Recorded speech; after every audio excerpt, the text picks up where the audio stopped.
एक बार की बात है कि एक सियार जंगल में एक पुराने पेड़ के नीचे खड़ा था। पूरा पेड़ हवा के तेज झोंके से गिर पड़ा। सियार उसकी चपेट में आ गया और बुरी तरह घायल हो गया। वो किसी तरह घिसटता घिसटता अपनी मांद तक पहुंचा। कई दिन बाद वो मांद से बाहर आया।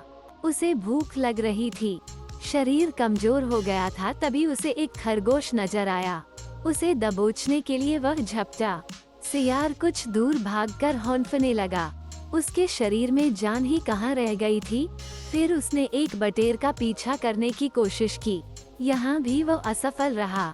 हिरण का पीछा करने की तो उसकी हिम्मत भी न हुई। वह खड़ा सोचने लगा। शिकार वो कर नहीं पा रहा था। भूखों मरने की नौबत आई ही समझो। क्या किया जाए? वो इधर उधर घूमने लगा पर कहीं कोई मरा जानवर नहीं मिला। घूमता घूमता वो एक बस्ती में आ गया। उसने सोचा शायद कोई मुर्गी या उसका बच्चा हाथ लग जाए। वो इधर उधर गलियों में घूमने लगा। तभी कुत्ते भान भान करते उसके पीछे पड़ गए।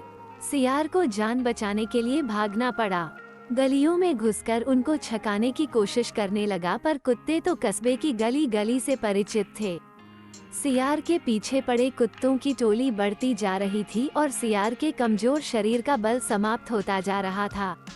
सियार भागता हुआ रंगरेजों की बस्ती में आ पहुंचा था। वहां उसे एक घर के सामने एक बड़ा ड्रम नजर आया। वो जान बचाने के लिए उसी ड्रम में कूद पड़ा। ड्रम में रंगरेज ने कपड़े रंगने के लिए रंग घोल रखा था। कुत्तों का टोला भौंकता चला गया। सियार सांस रोककर रंग में डूबा रहा। वो केवल सांस लेने के लिए अपनी थूथनी बाहर निकालता। जब उसे पूरा यकीन हो गया कि अब कोई खतरा नहीं है तो वो बाहर निकला। वो रंग में भीग चुका था। जंगल में पहुंचकर उसने देखा कि उसके शरीर का सारा रंग हरा हो गया है। उस ड्रम में रंगरेज ने हरा रंग घोल रखा था। उसके हरे रंग को जो भी जंगली जीव देखता वो भयभीत हो जाता। उनको खौफ से कांपते देखकर रंगे सियार के दुष्ट दिमाग में एक योजना आई। रंगे सियार ने डरकर भागते जीवों को आवाज दी, भाइयों भागो मत, मेरी बात सुनो। उसकी बात सुनकर सभी भागते जानवर ठिठके।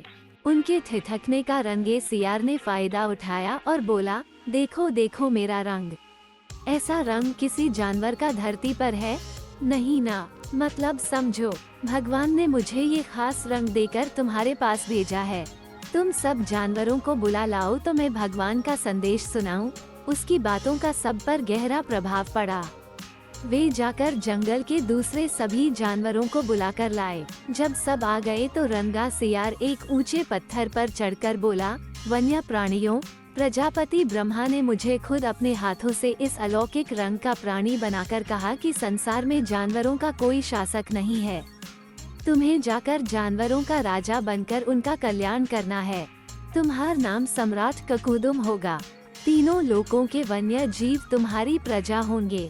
अब तुम लोग अनाथ नहीं रहे। मेरी छत्रछाया में निर्भय होकर रहो। सभी जानवर वैसे ही सियार के अजीब रंग से चकराए हुए थे। उसकी बातों ने तो जादू का काम किया। शेर, बाघ व चीते की भी ऊपर की सांस ऊपर और नीचे की सांस नीचे रह गई। उसकी बात काटने की किसी में हिम्मत न हुई।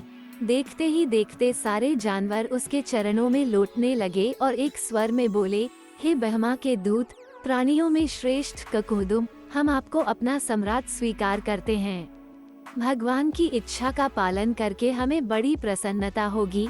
एक बूढ़े हाथी ने कहा, हे सम्राट, अब हमें बताइए कि हमारा क्या कर्तव्य है। रंगा सियार सम्राट की तरह पंजा उठाकर बोला, तुम्हें अपने सम्राट की खूब सेवा और आदर करना चाहिए। उसे कोई तकलीफ नहीं होनी चाहिए। हमारे खाने पीने का शाही प्रबंध होना चाहिए।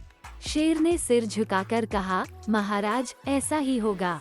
आपकी सेवा करके हमारा जीवन धन्य हो जाएगा।